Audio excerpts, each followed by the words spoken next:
বলা যায় না, ঝোলাতেও পারে। আমি আছি না, পটকা থাকতে তোকে কেউ ফাঁসির কাটে ঝোলাতে পারবে না। আরে বাবা তুমি চিন্তা করো না, আমি তোমাকে পাহারা দিয়ে না ঠিক বাঁচিয়ে নেব। রাইট।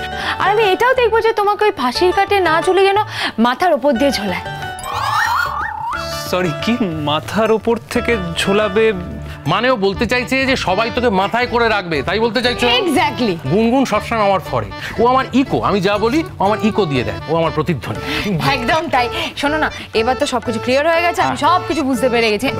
বলছিলাম তুমি কি হাতটা এখন পড়বে নাকি? কোনো চান্সই নেই পড়ার, কার চোখে কখন পড়ে যাবে একটা কেলেঙ্কারি হয়ে যাবে। তুমি এইভাবে আমাকে হাত ছাড়া করলে? এ মনিহার আমার নাহি সাজে, এরে পড়তে গেলে লাগে, এরে ছিঁড়তে গেলে বাজে, তাই এটা এখন আমার কাছে জমা থাকবে। এবার কি আমি গান গাই বটকা? ওয়াও, তুমি গান গাইতে পারো? আরেকদিন সবাই মিলে বেশ একটা গানের আসর বসানো যাবে, আজকে থাকবে তো সময় নেই। হ্যাঁ ঠিক আছে, সেটা না হয় বসানো যাবে, কিন্তু আমি হাতটা ফেরত পাবো তো? পাবি, আগে ভালো করে অ্যাক্টিং কর, তারপর ফেরত পাবি। ও অ্যাক্টিং করবে? আরে বাড়ির বুড়ো বুড়িগুলোকে ম্যানেজ করতে হবে, ভালো মানুষ সেজে। এবারটা তো ভালো মানুষ নয় না।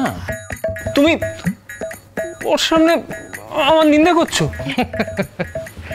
রাগ করে না শোনা, আমার তো কতদিনের স্বপ্ন ছিল তোকেই বাড়িতে নিয়ে আসবো, তুই তোর আপনজনদের সাথে সবার সাথে মিলেমিশে থাকবি, বেড়াবি, ঘুরবি, আনন্দ করবি।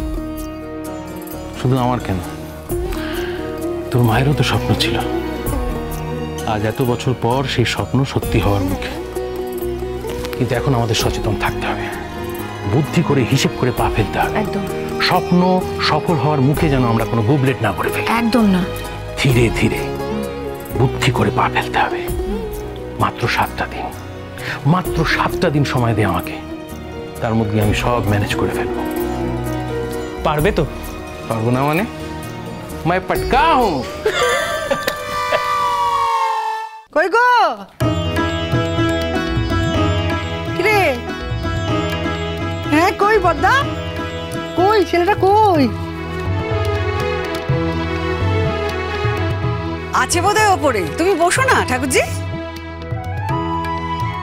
আরে ওকে এখন পাবে নাকি তুমি? গুনগুনের খপ্পরে পড়েছে, কি সব পড়াচ্ছে বোঝাচ্ছে কে জানে। বাবি এই কি কথা? হ্যাঁ খপ্পরে গিয়ে পড়েছে, এই ধরনের কথা বলছিস কেন? মেয়েটা লোকজন ভালোবাসে, একটু কথা টথা বলে, এই আর কি। তাতে কি আছে তোর এরকম ভাবে বলার? হ্যাঁ কেন বলছিস? একা রামের রক্ষে নেই, সুগ্রীব দোসর। পটকাও আছে ওপরে। তোমরা নেই যে, তোমাদের দল ভাঙলো কি করে? তুই হাসছিস কেন? তুই না না দল ভাঙার কোনো ব্যাপার নেই বাবা। মানে আমরা তো গিয়েছিলাম ওপরে, তো গিয়ে দেখলাম ওরা সব কোনো কথা টথা বলছে আর কি। তো পটকা বললো তোরা নিচে যা, আমরা আসছি। তা নিশ্চয়ই কোনো জরুরি কথাবার্তা বলছিল তিনজন মিলে। আমরা যাওয়ার পরেই দেখলাম চুপ করে গেল। আমাদের তো একটা প্রেস্টিজ আছে, আমরা থাকলাম না, আমরা চলে এলাম নিচে। হাসবি না তুই, ফালতু হাসছে। দলটা ভেঙে গেছে ওদের। এ তো রীতিমতো দল ভাঙা, আর পাত্তা দিচ্ছে না। হ্যাঁ মোটেও না, পাত্তা দিচ্ছে না আবার কি কথা? না না এরকম কোনো ব্যাপারই নয়, নিচে আসবে সেই জন্যই তো কথাটা বলেছি। হ্যাঁ সে চেষ্টা করো এখন যতদিন আড়াল করে রাখা যায়। মোদ্দা কথা হচ্ছে নতুন মেম্বার এসছে তো, এদের আর পাত্তা দিচ্ছে। হাসছিস কেন তুই? বললেই হলো অমনি পাত্তা দিচ্ছে না। এই শোনো শোনো ভাবিন, আমাদের পাত্তা দেবে না তো কাদের পাত্তা দেবে গো? আর ওই যে তোমার মেম্বার, হ্যাঁ নতুন মেম্বার, সে তো 2-3 দিনের জন্য, তারপর যখন চলে যাবে তখন। তার ছেলেটি কেমন?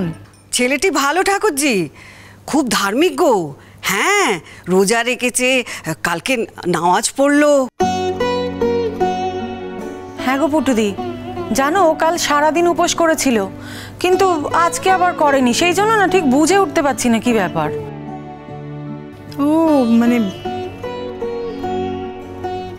ও কি মুসলমান নাকি? হ্যাঁ হ্যাঁ তাই তো শুনলাম, কিন্তু আমাদের তো আগে এ সমস্ত কিছু বলেনি। এই জ্যাঠাই, এটা আবার কি বলছো তুমি? আরে আমাদের বাড়ির একজন অতিথি, তার কি ধর্ম তাতে কি যায় আসে? তার ধর্ম বুঝে আতিথেয়তা হয় নাকি? না না তা নয়, তা নয়, আসলে অনেকগুলো কথা অমিল লেগেছে তো, তাই বলছি। অনেকগুলো কথা অমিল লেগেছে মানে? না না, ওই পুটু পিসি পটকা তো খুব ভুলে যায় না। ওই একবার বললো উত্তরপ্রদেশ, তারপর বললো মধ্যপ্রদেশ, ওই আর কি, তাই বাবা বলছেন। তারপরে ওর ছেলেটা বললো যে কলকাতাতেই থাকে। হ্যাঁ,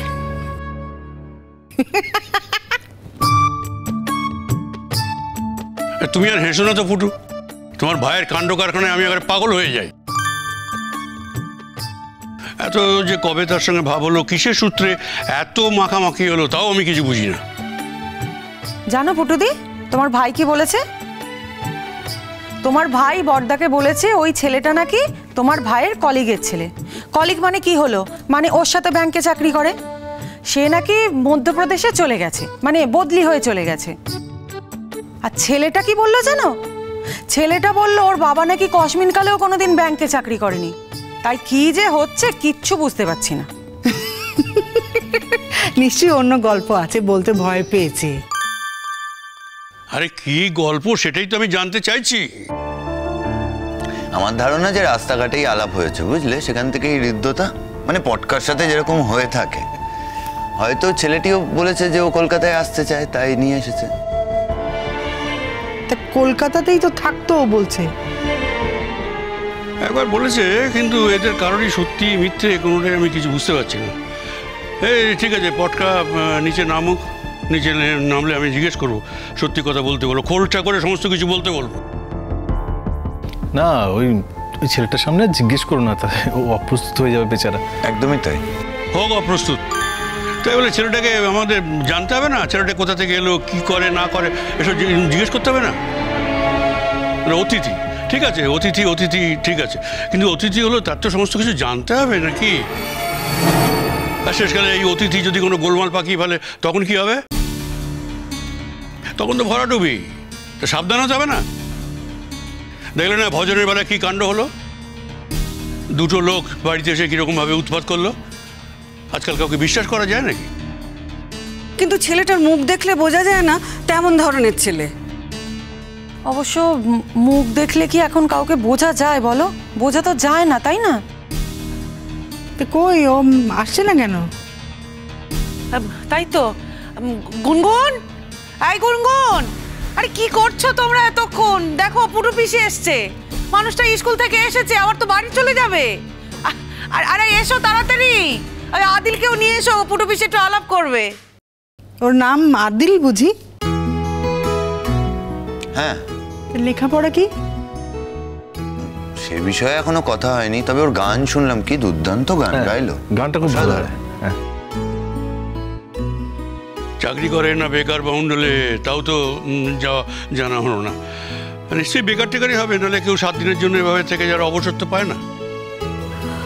আহা না না, কি সব যে বললো, ওই যে ছবি টবি তোলে, আর আমাদের বাড়িরও ছবি টবি তুলবি। তার মানে বেকার, ওই ছবি টবি ফটো টটো এসব তুলে বেড়ায়।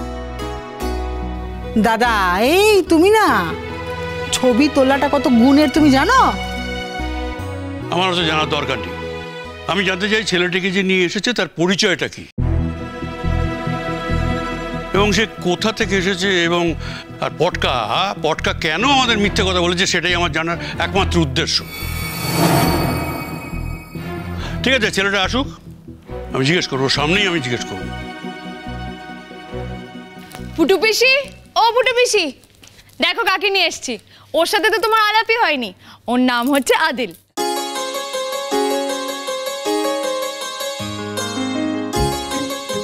অদ্ভুত ব্যাপার তো, একটা অজানা অচেনা ছেলে একদিন পরিচয়, তার মধ্যে হাত ধরে ফেলল।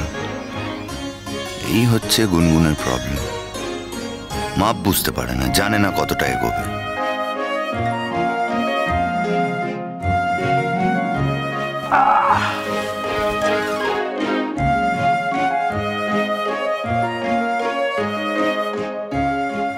না না না না, থাক থাক, পায়ে হাত দিয়ে প্রণাম করতে হবে না। কি বলছো আন্টি? তুমি তো আমার গুরুজন, আর গুরুজনকে তো পায়ে হাত দিয়ে প্রণাম করতে হয়। তোমার নাম কি বাবা? আদিল। আদিল? শোনো, নাম বলে কিন্তু পুরো নামটা একসাথে বলতে হয়। পুরো নাম আদিল শেখ। তবে জানো তো আমি এসব সারনেম ইত্যাদিতে একদম বিশ্বাস করি না। হ্যাঁ, না আসলে আমি না এইসব ধর্ম তারপরে পদবি এসবে খুব একটা বিশ্বাস করি না। বাহ, বেশ করো বেশ করো, কিন্তু আমরা তো করি।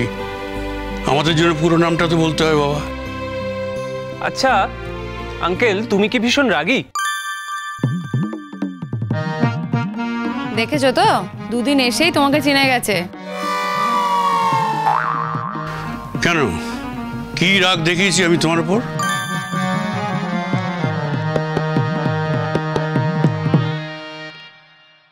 আমার মা গান ছাড়া বাঁচতেই পারবেন না। আমার মা বলেন যে রবি ঠাকুরের গান ছাড়া নাকি উনি নিঃশ্বাসই নিতে পারেন না। মুনিয়াও তো তাই বলতো, রবি ঠাকুরের গান ছাড়া আমি নিঃশ্বাস নিতে পারি না। অথচ সেই মেয়ে আমাদের সঙ্গে কি বেইমানিটাই না করলো।